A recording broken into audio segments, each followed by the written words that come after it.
Welcome to CQFA. This is an ACP course tutorial on Transport Canada's website. How much does an IFR rating cost? Where's the SMS program page? How can I find the online reference center? And where can I find the ACP national program page? That's all on Transport Canada's website. How can you find out if your simulator is certified?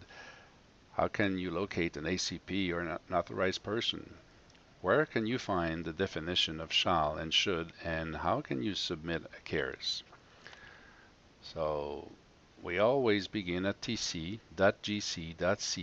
English air, and the first question was find the cost of an IFR rating. Airline and aviation operations. Here we go, Canadian aviation regulations. This is moved now. We get here the table of content of the different cars. The charges are in part 1, general provisions, sub part 4. If we get expanded for sub part 4, the schedules are not hyperlinked anymore. So you take the closest link, you let the page load. It takes about a minute or more. Here we go, schedule 1, schedule 2, schedule 3, schedule 4, personal licensing and training. If we get to line 15, we get endorsement of a flight crew license or permit with the rating other than an endorsement referred to in item 5. The IFR used to cost $30. Since May 2015, there's an exemption on the IFR expiry date. So in fact, we just don't collect the money anymore. IFR ratings are free now. So the real answer is 0. Let's go back to tc.gc.ca and English. And the second question was how to find the SMS program page. And the answer is under Airline and Aviation Operation. And right here, the bottom right column, Safety Management System. And this is the main portal at Transport Canada about the SMS. We go back to tc.gc.ca. Third question is where's the online reference center? The answer is under Airline and Aviation Operations, and you get Civil Aviation Directorate and Online Reference Center. This used to be the 2 pyramid page. It has now 1 pyramid because the staff instructions were removed, and you get all sorts of different links here, including how to sign up for an e-bulletin. You click on this, you'll read why and how to do it. Let's go back to the Online Reference Center. You get recently issued documents published within the last 60 days.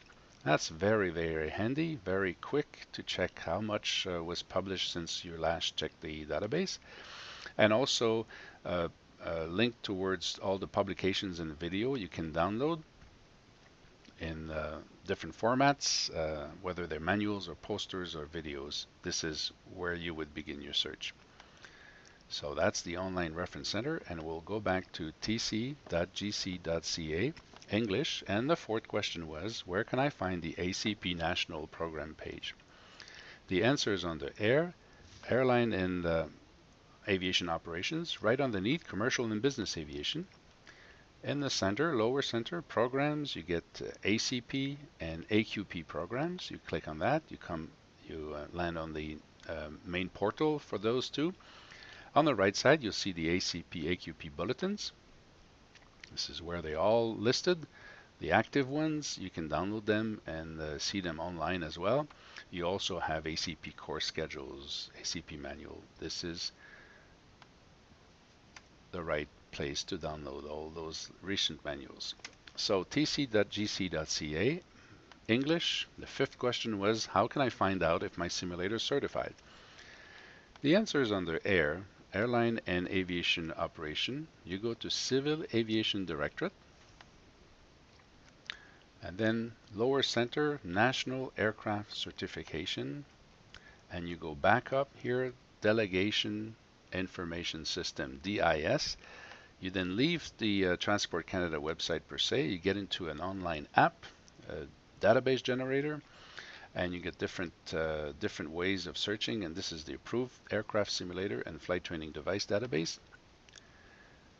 So you can fill the data, the parameters you want. This is for an approved full flight simulator, and the operator could be Let's take anyone, Kelowna Flightcraft, and you'll find out this is TCID 294, Kelowna Flightcraft, a 727, and the level A.